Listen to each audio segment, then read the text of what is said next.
A very good evening and a warm welcome to our second edition of UBC News Tonight on this 30th day of October 2025. I'm Lauryn Masika Kazimoto. Do welcome you this evening. Now we start off with our first story this evening. The National Resistance Movement's presidential candidate Yoweri Kaguta Museveni has committed to providing individualized water dams for the residents of Karamoja to enhance agricultural development in the area. He noted that the commonly used communal dams are no longer effective. President Museveni and the First Lady Janet Kataha Museveni made these promises during their campaign in Napak district.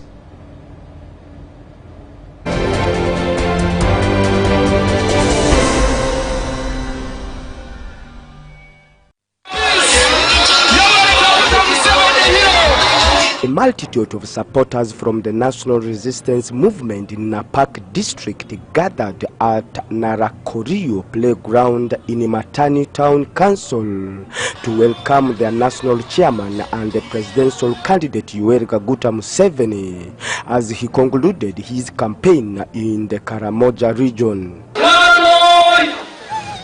Accompanied by the First Lady Janet Kataha Museveni, who previously served as Minister for Karamoja Affairs and oversaw significant development in the area, the First Lady urged the people to safeguard the gains achieved. I have been trying to remind the Karamojong that NRM is the government for Karamoja. Abalaki mat achamda limoke ni Karamojong etanye etia temare apukani ngena alo Karamojong ingezingena ka NRM. God has used this president and the NRM government to bring the peace that is in Karamoja now and in the whole of Uganda.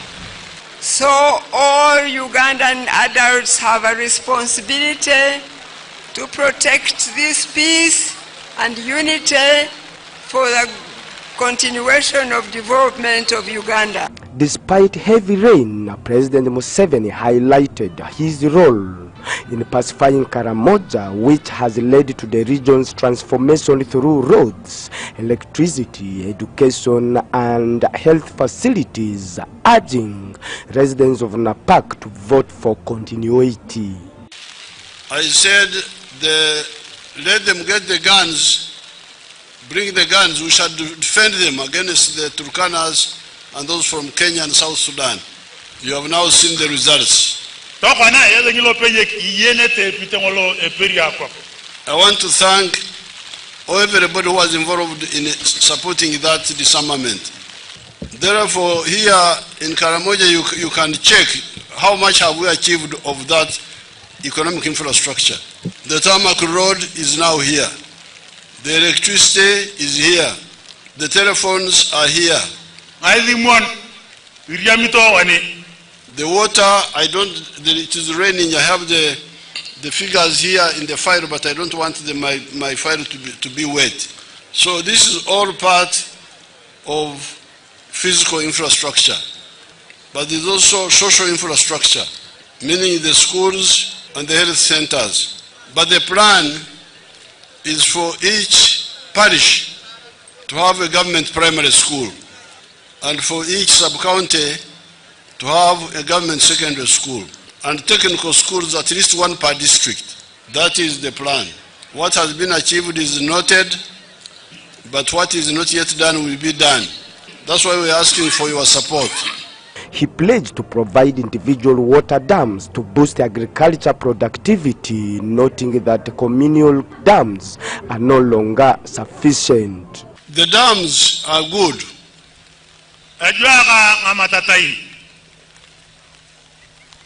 But where we are going, we are going to see how to have individualized water, like Lokong, the one you saw there. Those pigs of his can't go to the well. He needs water near the house. Or as you saw Yamkama irrigating his garden. We are going to I've already told the government how to work out that massive plan of individualized water supply especially for production. President Museveni also emphasized that the policy of free education in the government schools will more effectively be implemented in the next term, warning against any effort to undermine it. But in the next government, we should insist on free education in government schools.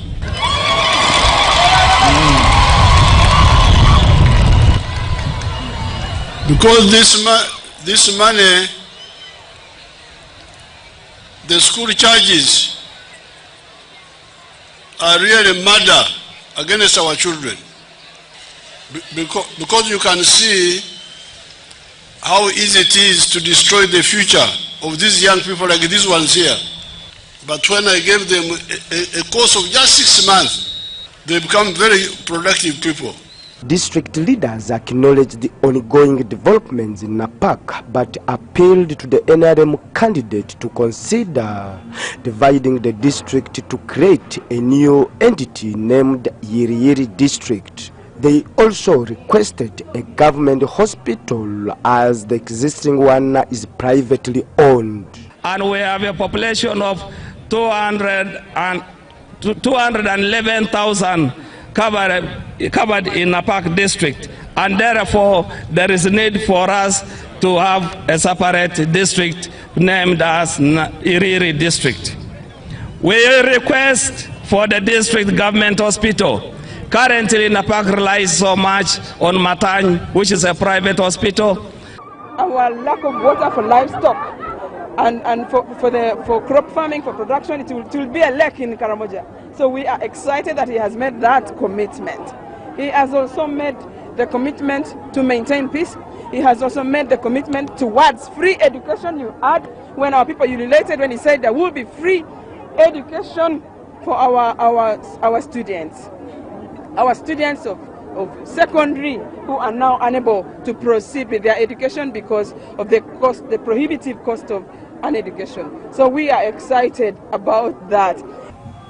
On Friday, the NRM candidate, President Yoweri Kaguta Museveni, is expected to present his manifesto in the Teso sub-region districts of Kabremaido and Kalaki. Philip Aguta for UBC News in Napak.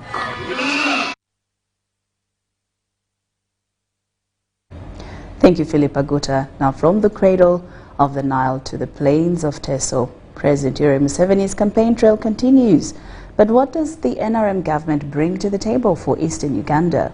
Well, we seek answers to those questions as Museveni begins his campaigns in the Teso sub-region, starting with Kapelabyong district.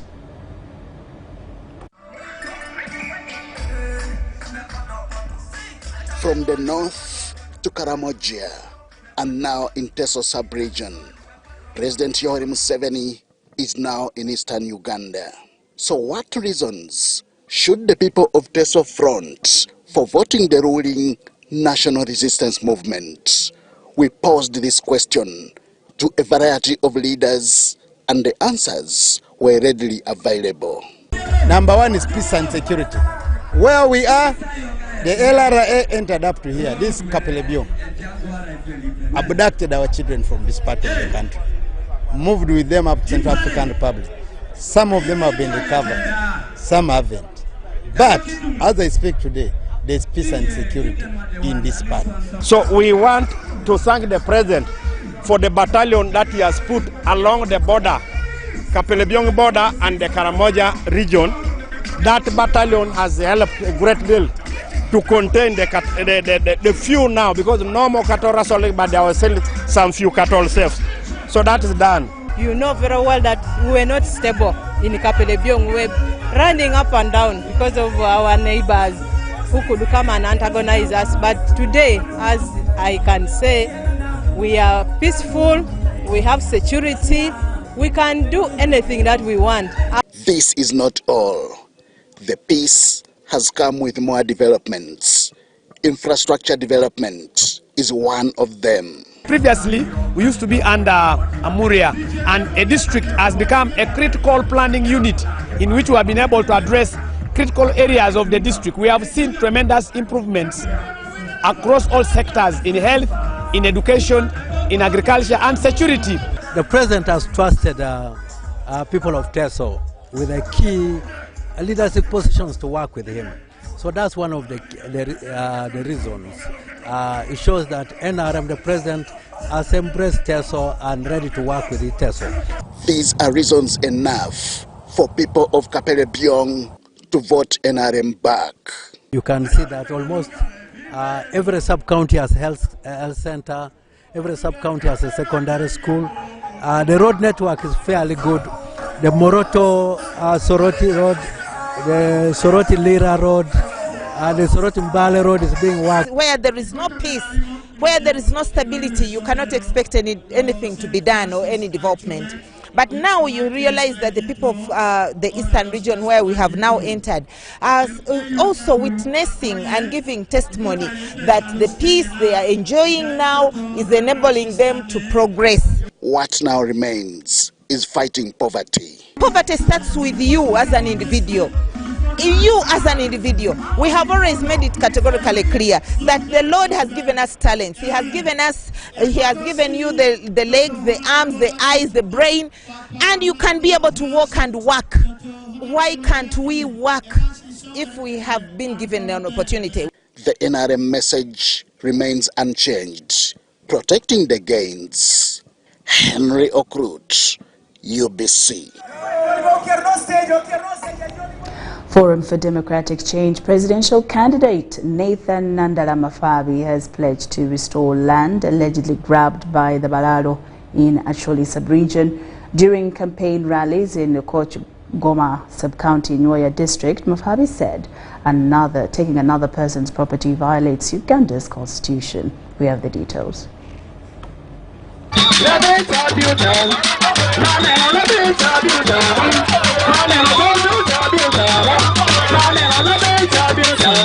Democratic Change presidential candidate Nathan Nandala Mafabi's campaign rallies in Nyoya featured traditional music and dance that drew crowds eager to hear his manifesto.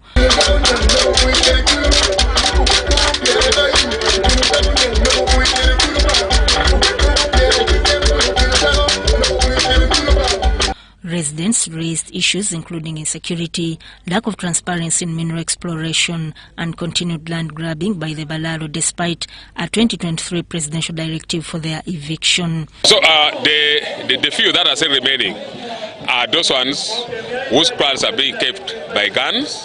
In fact, the animals belonging to the generals are the only ones remaining. But the Balalos who are wandering, who are moving from place to place, many of them have left.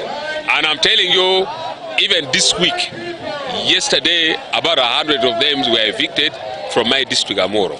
I'm telling you, the 4th Division Commander is doing a wonderful job. And in fact, they are leaving and the process is going on very well in a dubious way. Some of them were conniving with some people who pretend that they are well connected. They could come, buy a chunk of land. Some of them were paying only 200,000 per acre. Others were paying 400,000. So from the court ruling, if you buy the land, it means you wasted your money. We are advising them that those who bought land, those who bought the customary land, they should get the proper way of getting back his money. Their money from the people they paid the money to. What we feel as leaders from Acholi, so long as they leave, that is what we are praying for. Let them leave our land. Let the land for the community be enjoyed by the owners. Mafabi assured the people that they will not lose their land. They will lose his land. Whoever has taken somebody's land, it will be given back to him or her. Grabbing people's property is not acceptable in the Uganda's constitution. Lost his property will be given it to him. He later held rallies in several town councils in Nyoya and Gulu City. To be able to have this water going, you need to have the local channels to take the water to the place. So, go down. It's a very simple problem, but it's all over. The presidential candidate of the National Unity Platform Party, Robert Chagulanyi Sentamu, has held meetings in Karamoja sub-region, visiting Kabong and Karenga, seeking support from residents across different communities who welcomed him with joy and celebration. Chagulanyi urged participation in the elections, calling for unity and pledged to improve education, healthcare and infrastructure, including building a railway line in regional capital cities to promote national development. The National Unity Platform presidential candidate Robert Chagulanyi Sentamu is in Kabong and Karenga districts, where he held meetings with local leaders and youth. And the rest will be history. I want to thank you very much. In a very, very special way, I want to thank my... Chagulanyi called for unity in Karamoja and encouraged voters to support NUP candidates at all levels, including the presidency, to ensure equitable access to regional resources and development. Let us unite. Let us open our eyes. I always say it in the public that anyone, let them know that you can benefit from these minerals. If it was some other people that own these minerals, you would be having cities here. You will be having trains crossing here. It is impossible. It is impossible. Chagulanyi said the warm reception in Kabong and Karenge demonstrates readiness for change, with large numbers welcoming him and his team. The campaign team visited the home of the late Machete, a former soldier from Kabong, to pay respects at his grave. He pledged free education, better health care and fair resource distribution across Karamoja. Chagulanyi urged residents to vote for him as president and support NUP flag bearers at all levels, a call met with songs, chants and dancing. For all to change, my brothers and sisters, I want you to entrust us with your support, to entrust us with the responsibility. Please come out and vote. Come out and vote, and when you go to the ballot paper, you're going to see this umbrella, and you're going to see my face, and the face of all the leaders, the MPs up to councillor. They will all have an umbrella. Vote for them. You will be voting for change. We are fighting for...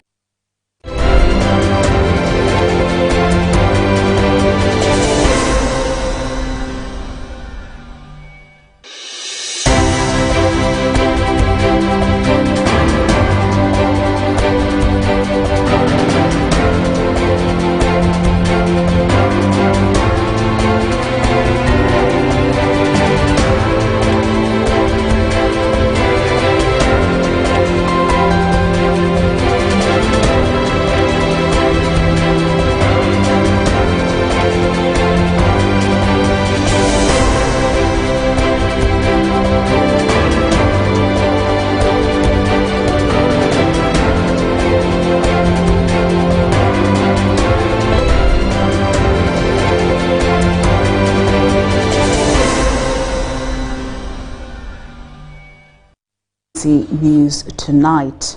The Speaker of Parliament, Anita Netamong, has commissioned a new public health operations centre in the Karamoja region, a facility designed to enhance the region's capacity to swiftly respond to disease outbreaks and other health emergencies.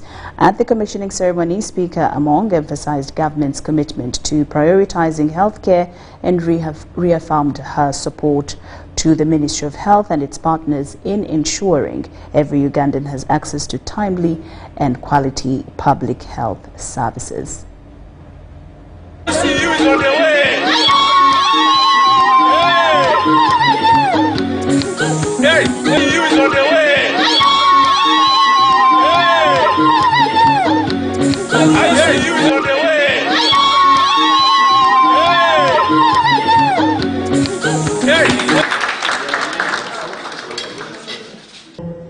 For us, we're a people-centered parliament. And I'm happy that Moroto Hospital is a people-centered medical facility. The moment you have your leaders, you have the mayor, you have the member of parliament here, you have these people working together with you and making sure that all emergencies are resolved there and then. We will not have a breakdown like we had for Ebola, we had for COVID, this can be resolved. You can guarantee people in an area without saying there is a breakout of such and such a sickness. So I want to commend you for this quick response. Officially, the center is open today. And do the surveillance. Do the surveillance of whatever is happening in the community.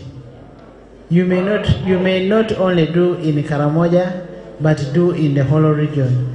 It should be able to help us in the whole region. I want to thank you more.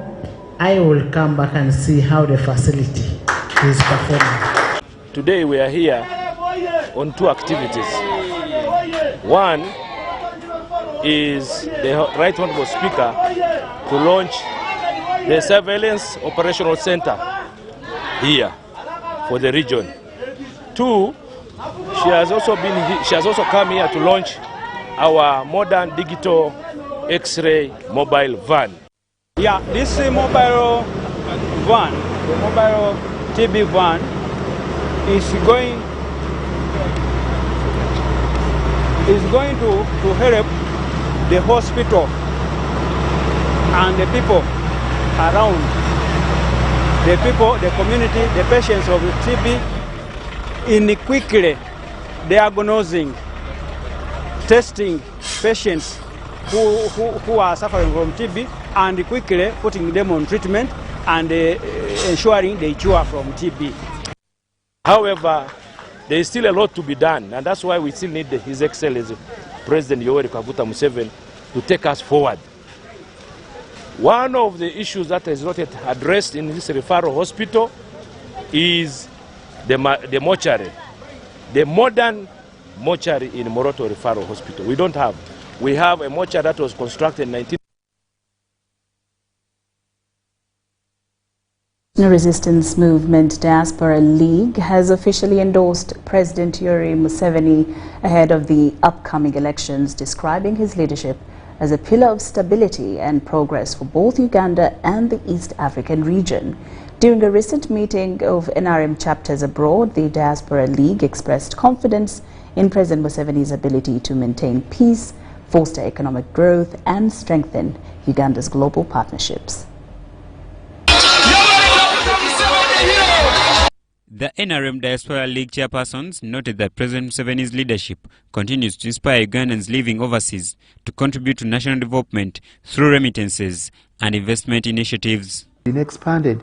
Those of us who travel, we have seen the airport is in another state, and you can agree with me, that is only by a leader who cares, or by a government who cares to see that the infrastructure is being developed. We have even upgraded, you know.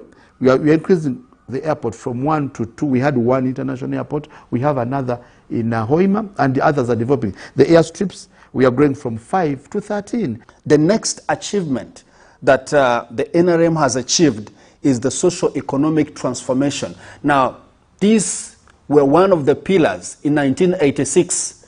This was on paper 40 years ago.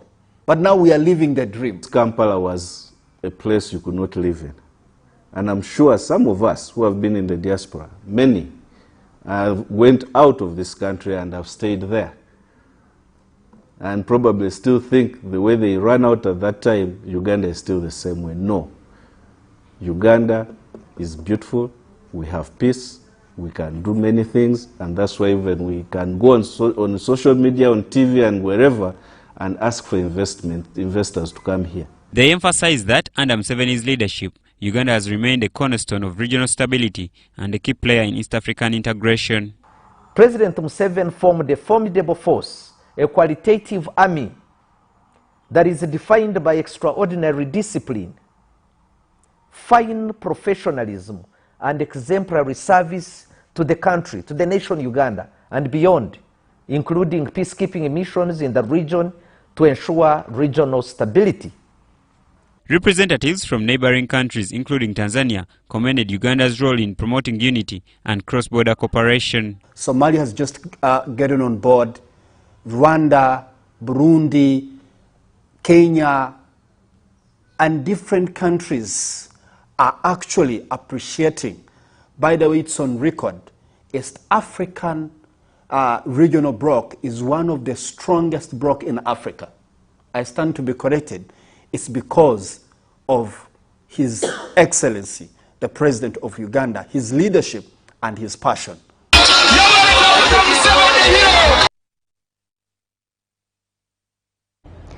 In Kampala Central, the Seven Hills Circle, popularly known as the One Soul Now Paul, has launched a grassroots campaign in support of President Lauryn Masika, emphasizing his role in transforming livelihoods and promoting community empowerment. We have the details.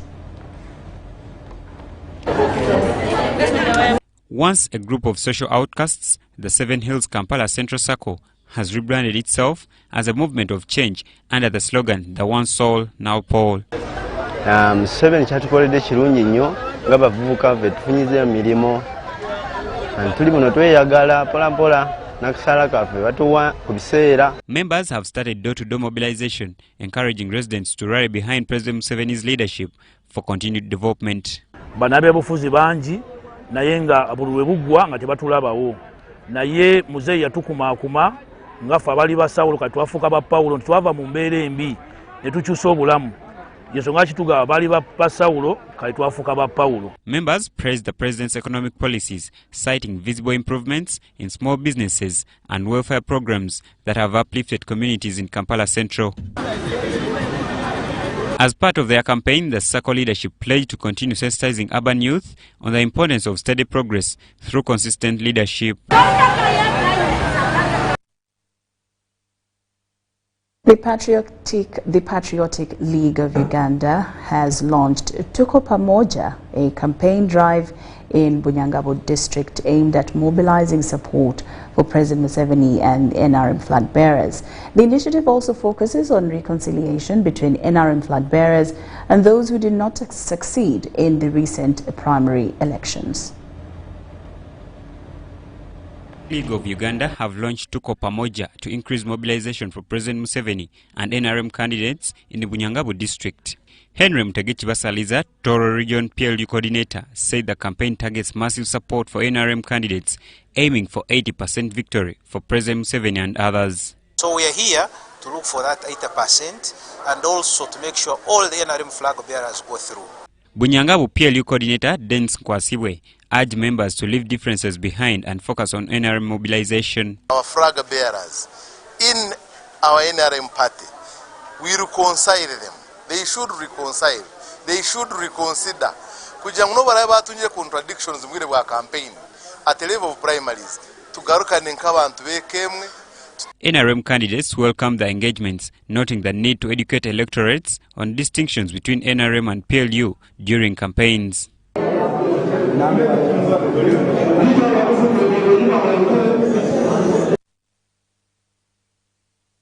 The Muslim fraternity led by the Supreme Mufti of Uganda, Sheikh Mohammed Shaban Galabuzi, has asked Ugandans to maintain peace and unity as the country heads towards the 2026 general elections. The call was made during a Thanksgiving ceremony for Kawempe North NRM flag bearer Farida Nambi at her residence in Kawempe. Muslims from Kawempe North and Cheboli Hill gathered to announce their support for NRM Sergeant Farida Nambi Chigongo, who was endorsed as the party's flag bearer for Kawempe North parliamentary seat in the coming 2026 general elections. I really thank them for their endorsement that they have given us today. I've never seen this in my entire life. During the Thanksgiving ceremony, the Supreme Mufti of Uganda, Sheikh Mohammed Shaban Galabuzi, urged Ugandans to ensure peaceful participation in the forthcoming elections for the good of the nation. Muggwanga lya Uganda tutandise okulinnya amadaala. Ebyobufuzi bibadde okusinga bibadde mufe basajja. Si bwe guli? Abakyala nga beetya ne bavaayo. Naye ku mulundi guno ndabye nga abakyala gyentambula eyo bangi bavuddeyo okubeera nti beenyigira mu byobufuzi. Nambi pledged to focus on community service, emphasizing development and inclusivity. because those people have a stake in this place. I've told you they are descendants of the late Nuhu, but they are here to support me. So I want to work for them. I want to support them. I want to help them with these roads, voicing their needs to the right officers. Sheikh Yasin Chiwewa, head of Dawa in the country, called for establishing a system to strengthen Islamic centers across the country through parliamentary advocacy. Wa Allah subhanahu wa ta'ala babasoma ku mulembe kwa President Museveni sente ze batuwanganga tusoma twazitetenkanyanga tuzitetenkanya okukakkana twagenda okumaliriza okusoma nga ffenna tulina kye tukoze. Other religious leaders commended Nambi's integrity and called for unity and forgiveness among Muslims. Wano ffenna nga atukumwanyiza kwebaza Katonda ekitegeeza buli ali wano ng'alina omwana nga tamukuliriza mu mbeera ya kutegeera Katonda asuubire okwejjusa ne bw'ali bavudde mu nsi eno. Bakulembeza abagenda mu bukulembeze naffe bakulemberwa ibannanga ekyobugaggafu kyaffe ffenna buli muntu kyagabanako Uganda. This comes at a time as aspiring candidates for Member of Parliament prepare to officially begin campaigns from November 10th to January 13th, 2026. Rebecca Natongo, Susan Nabgude, UBC News. UBC News Tonight takes a short break, but return with more stories after these messages.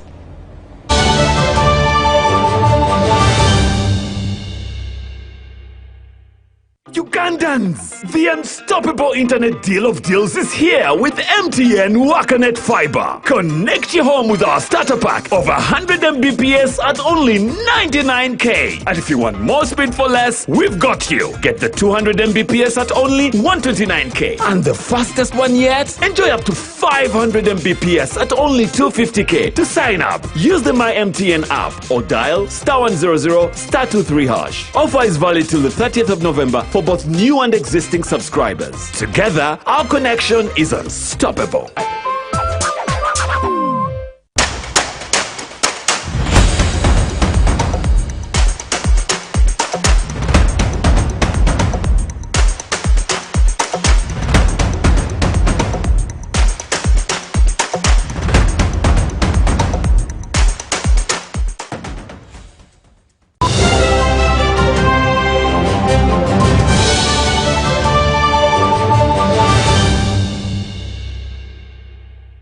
Welcome back from that break. In more news this evening, the Ministry of Agriculture, Animal Industry and Fisheries has released a national food security report showing a worrying increase in food insecurity across several regions of Uganda. The report indicates that millions of Ugandans faced food shortages between April and July 2025, largely due to climatic shocks and child malnutrition. People have acute food insecurity, phase 3 and above. And very few are in phase 4, about 45,000. Yeah, so in fact about 2.4. The just released National Food Security Report by Ministry of Agriculture, Animal Industry and Fisheries calls for urgent measures to strengthen national food systems and address underlying vulnerabilities. Policies, do we have school feeding policies? Do we have policies that enable mothers to breastfeed their children well? Do we have policies that enable our mothers to have limited workloads that they feed their children well? All those contribute to ultimately consumption. While launching the report, Minister of State for Animal Industry, Bright Ramirama, said government is developing targeted programs to boost food production and stabilize supply in the hardest hit areas. We shall ensure that these food security and nutrition status reports are integrated into our planning and decision-making process. He admitted that funding constraints persist, but assured continued government commitment to end hunger and malnutrition. As a government, we have come up with a program to make sure that we deal with both refugee hosting, communities and also the refugees. Dr. Joel Yanamboze, a lecturer at Chambogo University, noted that Uganda's food system is failing to meet the nutritional needs of children and called for immediate reforms. 0.8% of our children under 5 are too short for their age, which means that they are not growing well. Being short would have been okay, but we are also worried about their brain development because we call that stunting, and stunting translates into implications on productivity and has effects on our GDP as a country. About 4% of our children still under 5 are too small for their height, which means that they are not feeding according to how they're supposed to be. Among others, have invested in over 200 water infrastructure projects across the country.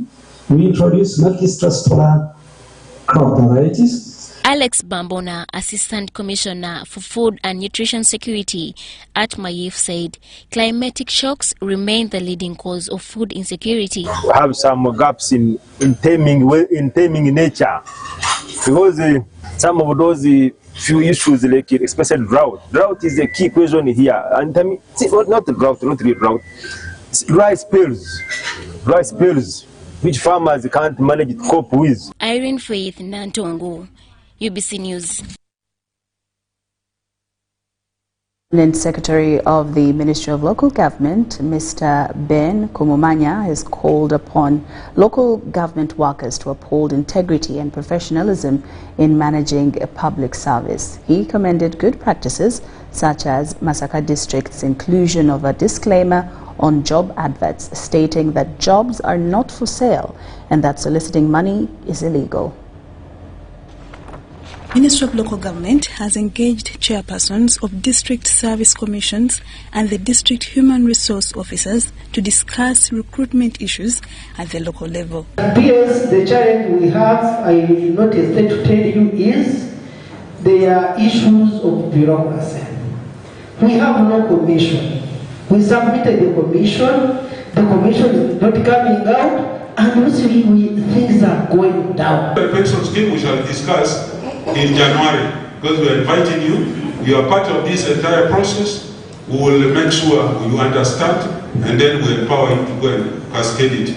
We are soon also coming to you to discuss the draft regulations. The Permanent Secretary, Ben Kumumanya, has directed all local governments to uphold integrity and professionalism to promote transparency and restore public confidence in the recruitment process. To come and engage under one roof and we discuss about challenges of service delivery.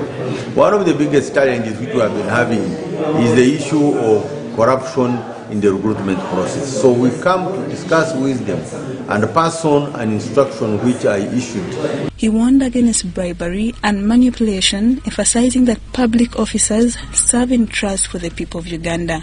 That first and foremost, asking for bribes or monies or anything to compromise recruitment process is illegal. And secondly, that when that one happens, they should report. But also, the district must put in a disclaimer that for them, they are not asking money from anybody. Kumumanya pledged the ministry's support to strengthen the capacity of human resource officers and service commissions, stressing the importance of skills and teamwork in improving service delivery. Various stakeholders highlighted measures to enhance efficiency in local government service delivery. Schools. Now, over the last 3 years, we have staff who have been transferred to other boards, but they have not been replaced. We have others who have retired from service, and they have also not been replaced. We did have wage, and the schools, the school was not coded in the system. When we came for wage harmonization meeting, I shared this in the meeting. We were told to write to Ministry of Education. And before we could do that, politically, the city is interested in owning this school. The ministry reiterated its zero tolerance on corruption, urging officers to remain principled in all recruitment matters. Lydia Chomkama and Joseph Muyingo, UBC News. Members of the public have been urged to embrace social and economic inclusion within their communities. The call was made by Professor Awicho Cheng, Principal of the College of Humanities and Social Sciences at Makerere University during the closure of the Human Rights Expo.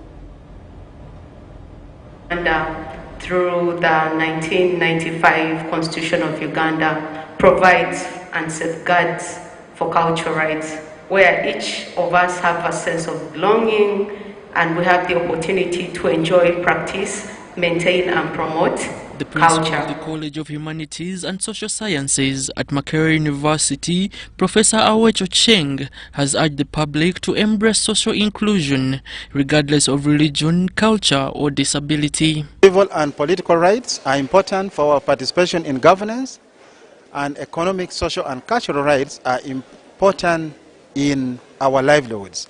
And for all this to happen, it means the environment in a country should be conducive for the realization of rights, whether it is a civil rights, whether it is a political rights, economic, social or cultural. Dr. Dixon Kanakuya, head of the Department of Philosophy, underscored the importance of valuing indigenous language and cultural heritage as tools for empowerment. You can use AI, you can use social media, you can use all these technologies that have come up. Let's look at them as tools. There are young people who are on these platforms promoting their cultural values. The other countries, people are on TikTok promoting their cultures. There are some also here, but majority of us on TikTok and social media are simply promoting the wrong thing. So it is us to empower them so that they can know that this technology. Dr. Wamamela Nixon, a human rights lecturer, called on the youth to respect digital rights and use technology to promote sustainable development. You see, people have rights, but every right has an obligation. So even when you talk about digital rights, there are some obligations that come with this right. For instance, there are issues of security that come with it. So if, for instance, the message you are giving has an implication on the security of the country, really you have to be careful. You have to, to be mindful of that. Students who attended the expo pledged to use their knowledge to educate communities on human rights protection. Of different kinds, right to liberty, right to life, right to education, but where you find that someone is back seated, they don't even have a free right to access healthcare. But me, today I have learned and I can be able to pass on to different people. They have a right to go to school. They have a right to stand and speak out their mind as long as it is not contradicting the law. And I would like just also to say that the government should be able to enlighten the people. They are able to know what is right and wrong, but also teach them how to protect their privacy.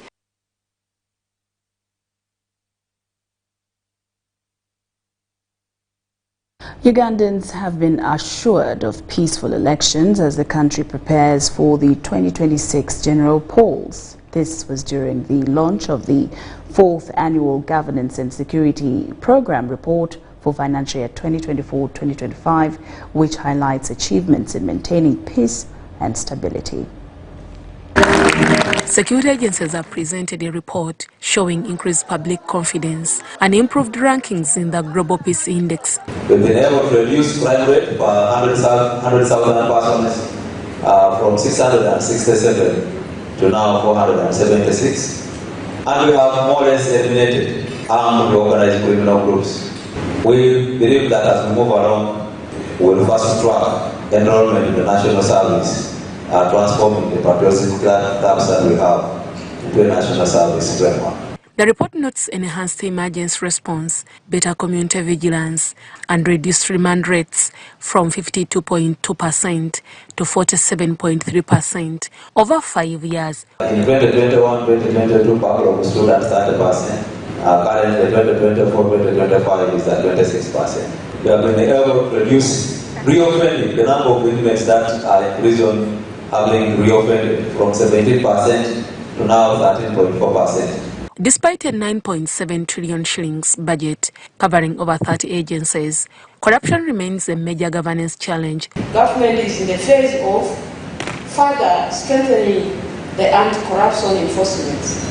I must echo the centrality of preventing and eliminating corruption through institutional strengthening if we are to achieve professional and effective governance.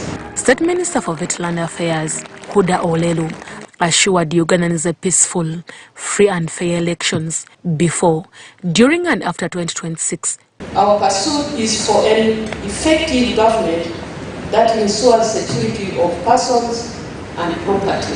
It is in that regard that the government's budget strategy has been structured to anchor the importance of the governance and the security program as a foundation for economic development and transformation.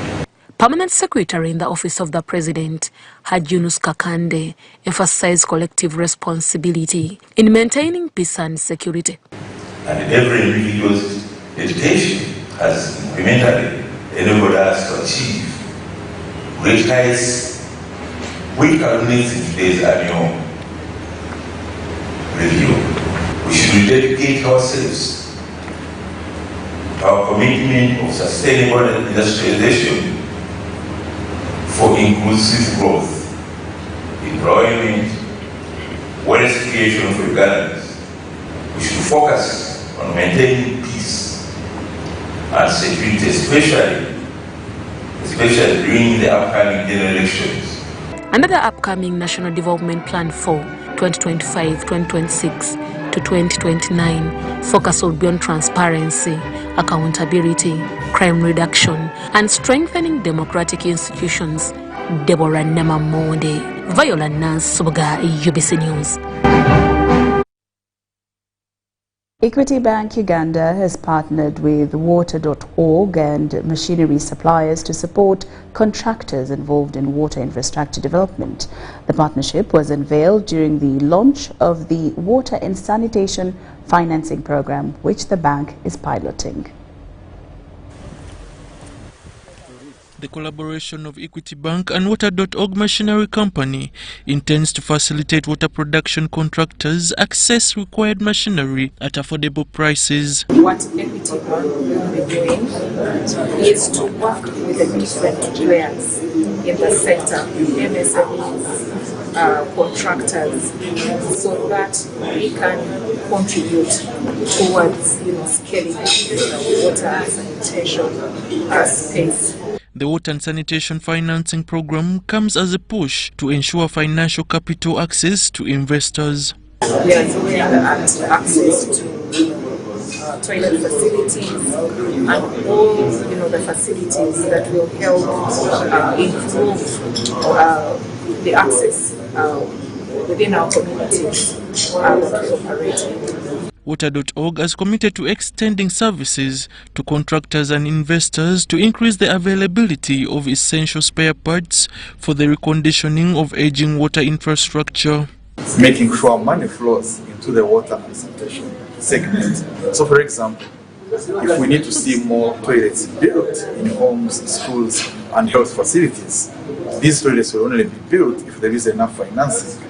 Therefore, our role, and with our partners, Equity Bank, is to make sure that there is more money going to entrepreneurs, contractors, and suppliers from hardwares that are providing materials for building these facilities for water and sanitation. Ministry of Water and Environment intends to leverage on such understandings to cover a big percentage of Ugandans who lack access to clean water. If we have to provide services to every Uganda, you have estimated that we need 30 trillion over 10 years. That means about 3 trillion per year. But currently we get about 1 trillion, meaning that we have a financing gap of over 2 trillion. And you have noted that we cannot fill this gap as government alone. And that's why government has decided to look at innovative financing sources. To contain existing challenges in the delivery of piped water in rural and urban communities, Equity Bank intends to support the initiative with subsidized incentives and financing of the body to improve on the innovation and delivery. Komagum Rogers and Abdul Nasir Luwama for UBC. The government of Uganda, in collaboration with civil society organizations, has launched an initiative to combat illicit alcohol consumption, citing its devastating effects on youth and the community at large. Former Prime Minister Dr. Ruhakana Rugunda emphasized the need for community sensitization on the dangers of illicit alcohol. Illicit alcohol refers to unregulated drinks that do not meet Uganda National Bureau of Standards requirements and are not permitted for sale. Despite this, some manufacturers continue producing and distributing such alcohol, posing a major public health threat. The initiative, led by Richard Hand, aims to eliminate illicit alcohol from the Ugandan market. As an organization, we work in 63 districts all over the country, and part of our programs is through youth empowerment. And so empowering young people to be responsible citizens. Dr. Rugunda emphasized the importance of collaboration and public awareness to educate communities on the dangers of illicit alcohol. Alcohol has significant dangers. That awareness will hopefully refrain some people from alcohol abuse. He further called for stricter laws to regulate alcohol use and curb excessive consumption, particularly among youth. Make sure that our young people, the asset of the nation, is protected from abuse of alcohol and other drugs of addiction. Civil society organizations urge the government to empower the Ugandan National Bureau of Standards to effectively tackle illicit alcohol. Again changes when you come to the urban setting. Here in the urban setting, the prominent illicit brands that we have are the unbranded or unrecorded illicit products, which are very cheap compared to the legal brands. They expressed optimism that through joint efforts, communities will be protected from the harmful effects of unregulated liquor.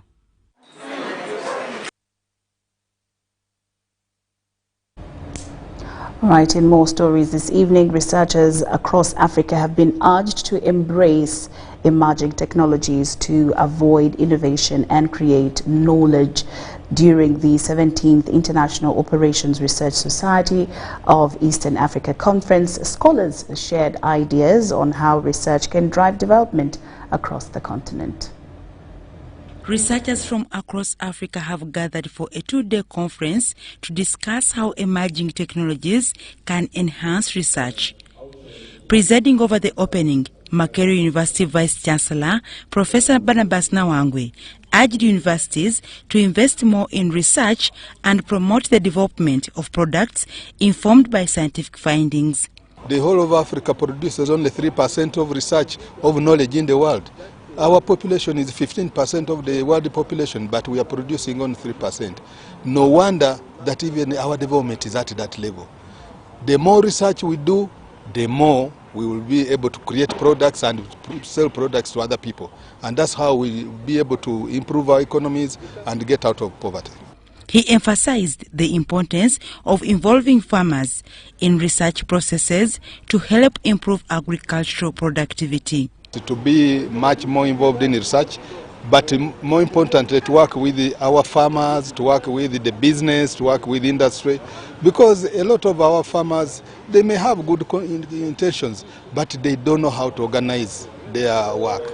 Even the exporters, you always hear somebody started exporting something, but now they have been thrown out because they could not maintain the supplies, because they never did any research. Professor Moses Muhwezi, the principal of Makerere University Business School, reaffirmed the institution's commitment to nurturing researchers who can address societal needs and respond to public challenges. We have been part of this. We have an entrepreneurship center that is training all women in the country about how to be good entrepreneurs, how to use the phone. We have trained youth how to use digital skills, because youth like computers and the phones, so want to help them use the phones to do business, use the phone to import items and sell them, rather than wasting their time on social media. During the conference, African researchers are expected to combine efforts to strengthen regional integration in trade and advance the African Union's 2060 agenda of eliminating poverty. The idea is that when we share knowledge, we should, as we have been we should unite as African scientists, not scientists in Africa, but African scientists with a common vision to ensure that regional integration is attained. And operations research is at the core of ensuring that we have achieved the Agenda 2063, which ensures that we have continental breakthrough to deal with issues of poverty, eradication, and sustainable development. The 17th International Operations Research Society of Eastern Africa Conference is being held under the theme Operations Research for Sustainable Development amidst emerging technologies. Dorcas Kimono, UBC News.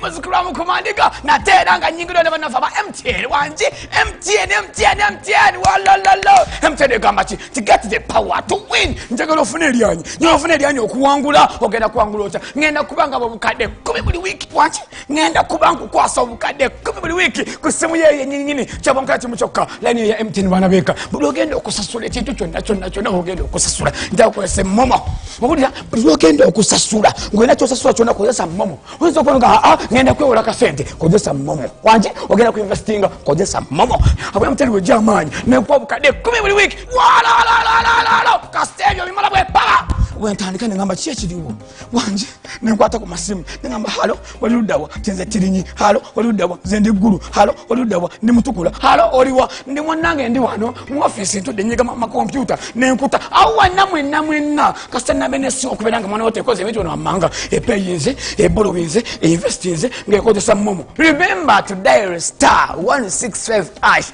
or use the Momo app to borrow, to pay, to invest, and you could stand a chance to win 10 million weekly.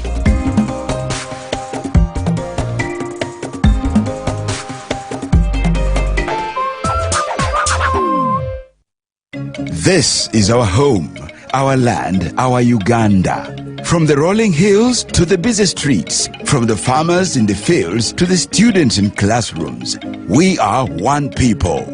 Elections are a time to choose our leaders, not to fight our brothers and sisters. When violence enters the ballot box, the future of our country is wounded. But when peace leads the way, our nation grows stronger. On election day, choose unity over diversion, respect over hatred, and dialogue over distraction.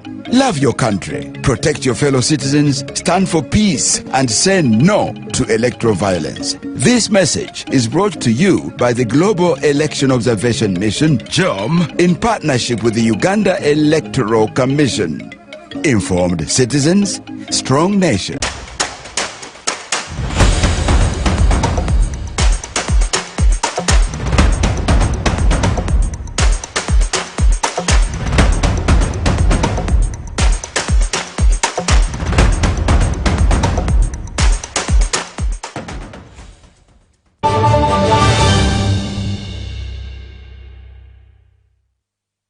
Welcome back from that break and into our business news this evening. Members of the Association of Real Estate Agents of Uganda have called on government to expedite the 2025 Real Estate Regulation Bill to foster an organized, growing and professional real estate industry.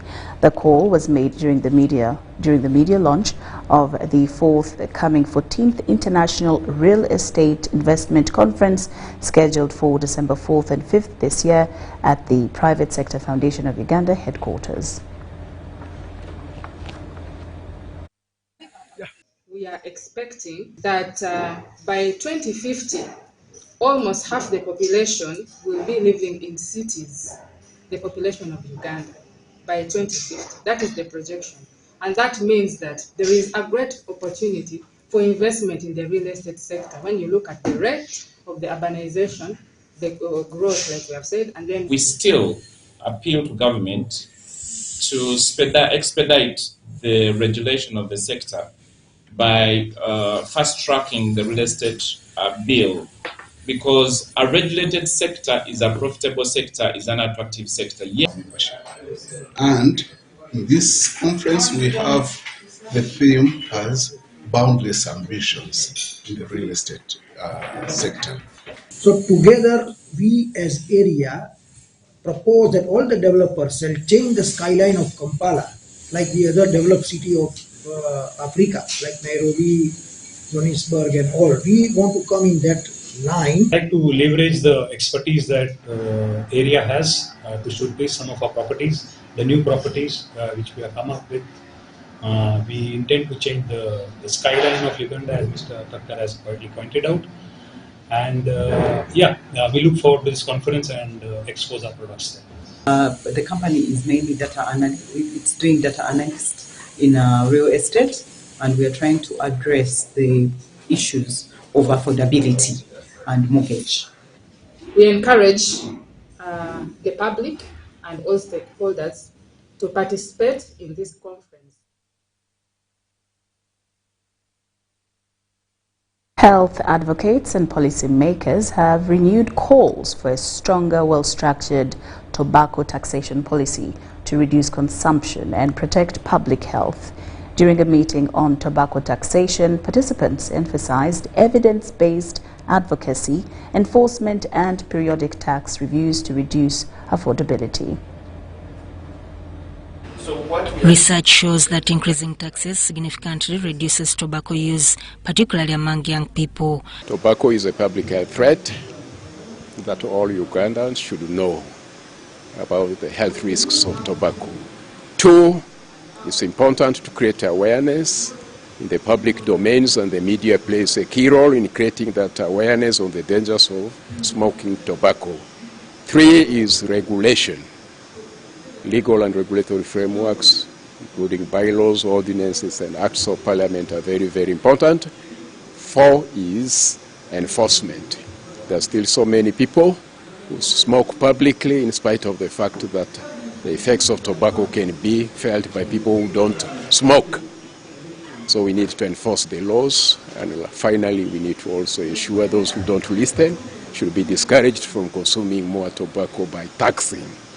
Kaitiri Timba urged the development of policy briefs and a deep understanding of factors pushing youth towards tobacco use. Uganda has been very slow on increasing tax on tobacco, and yet we agreed with World Health as part of World Health Organization that we would continue to increase tax on tobacco. Last year we did a campaign and worked with Parliament and stakeholders to increase tobacco tax.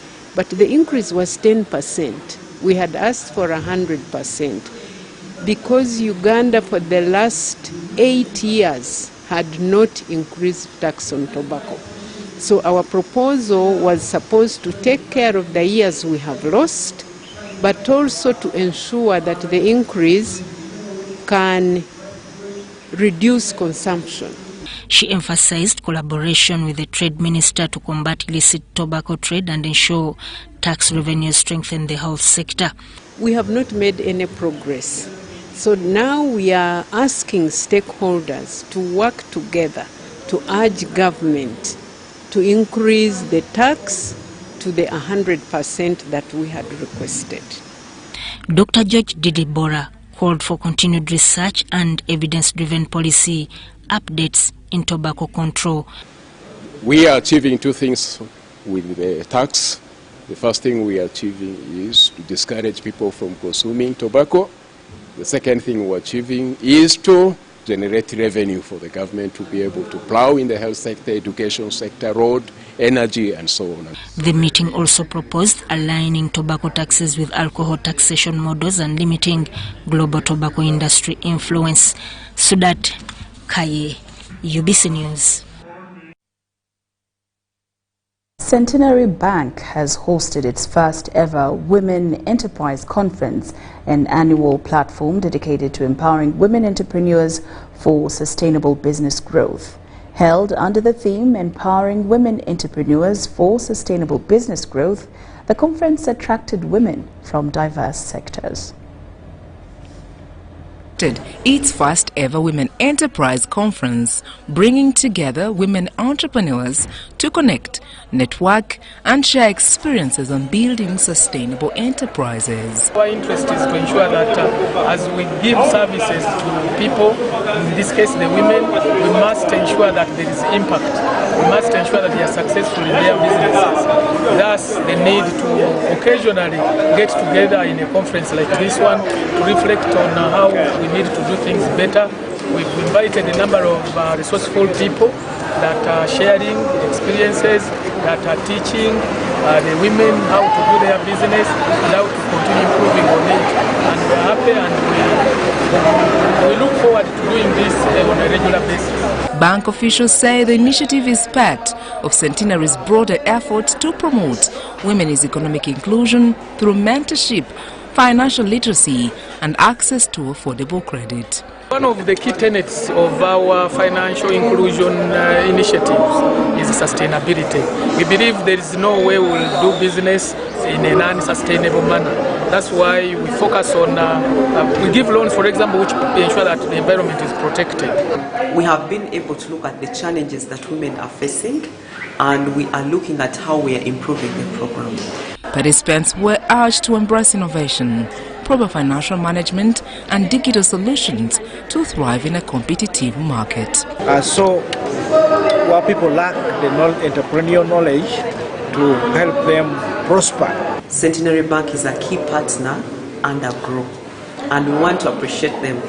It's one of the best performing banks that we have with the program. They have been able to reach large numbers of women who have accessed our loans in a number of districts of the country. Centenary Bank says empowering women entrepreneurs is key to strengthening families and communities for long-term economic transformation.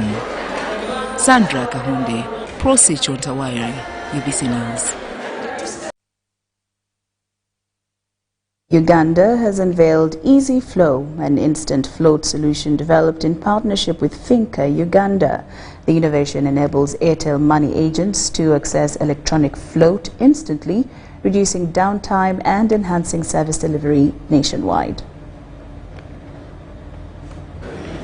Easy Float is a product that we have been incubating for a while in partnership with Finca and Koda. Finca as the balance sheet provider and Koda as our technology partner.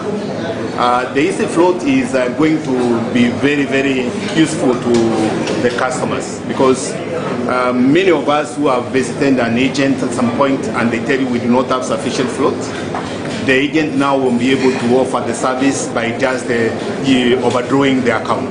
But overdraft here means that Finca, because the regulation does not allow any account to go negative, Finca comes in to fund that transaction so that the agent is able to serve the customer.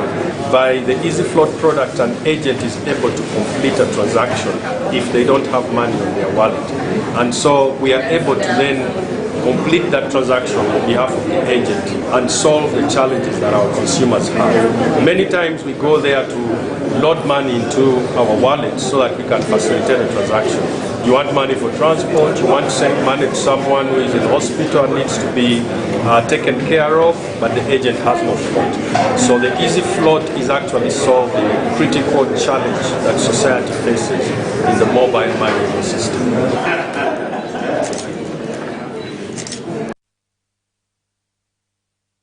The Public Procurement and Disposal of Public Assets Authority (PPDA) has advised MDAs to implement the newly introduced PPDA reservation guidelines that support special interest groups and SMEs in public procurement for social and economic growth. We have the details. In March 2024, PPDA introduced reservation scheme guidelines to promote participation of local contractors in public procurement, after concerns that most government contracts were going to foreign firms. Then we have entities that are... PPDA has since had an engagement with procurement and accounting officers from various MDAs to review the implementation progress. We are saying that please, in your plans as the government entities, provide for a certain percentage for the local providers, for the special interest groups.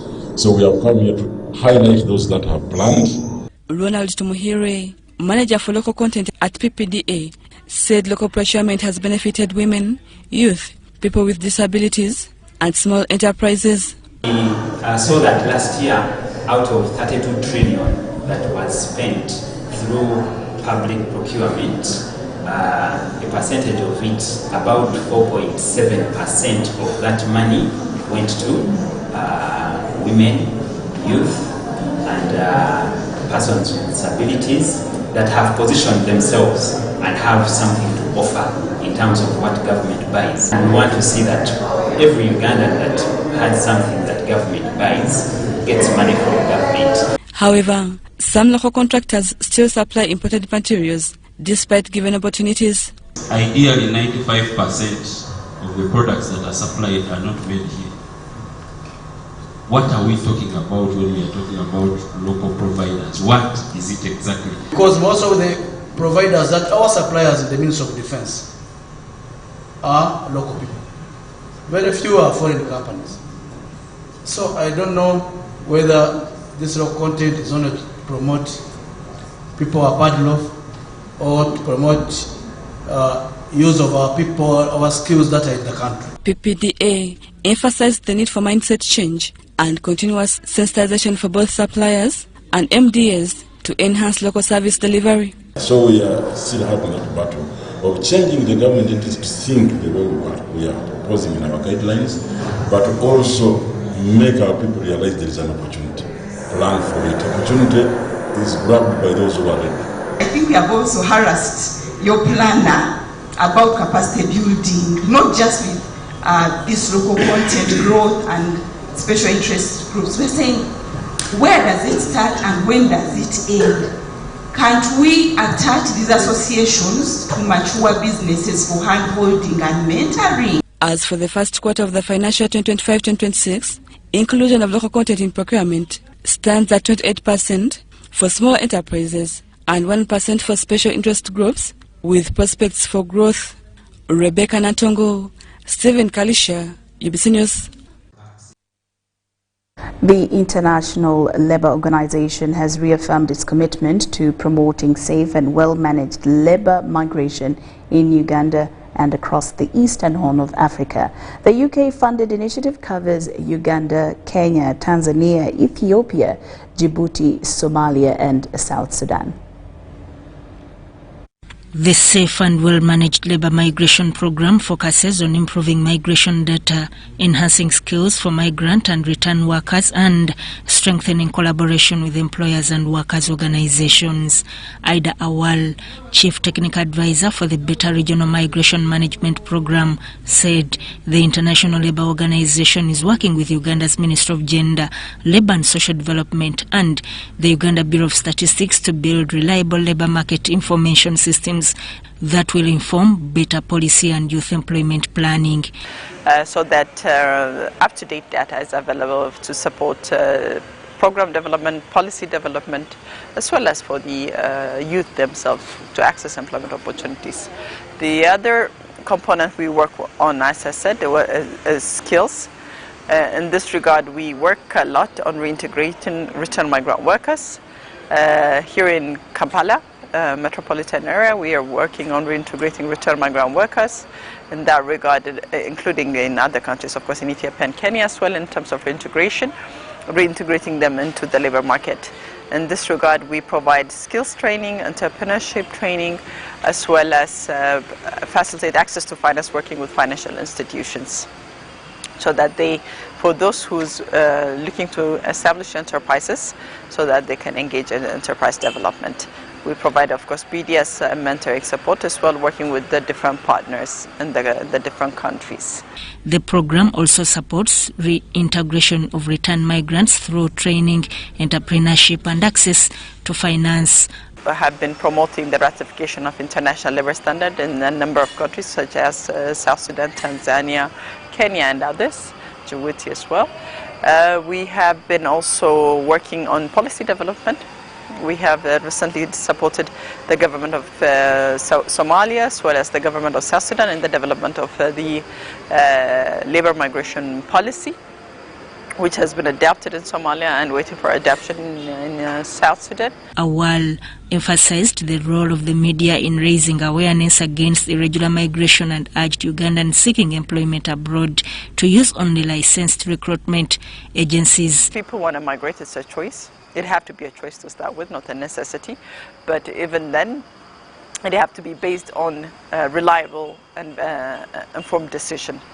So why we're engaging the media is to ensure that the media is well aware of the issue of migration so that they can do balanced reporting, but as well as, more importantly, create awareness among the youth, because it's the youth that migrates the most. She reaffirmed the International Labour Organization's commitment to working with governments and social partners to ensure labour migration contributes to regional growth and sustainable development.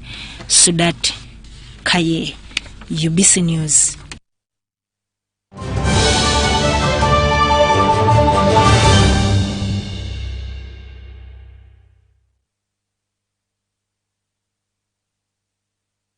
And into our international news this evening, Chinese President Xi Jinping and U.S. President Donald Trump have held a meeting in Busan, the Republic of Korea. And during the meeting, President Xi noted that under their joint guidance, China and the U.S. relations have remained stable.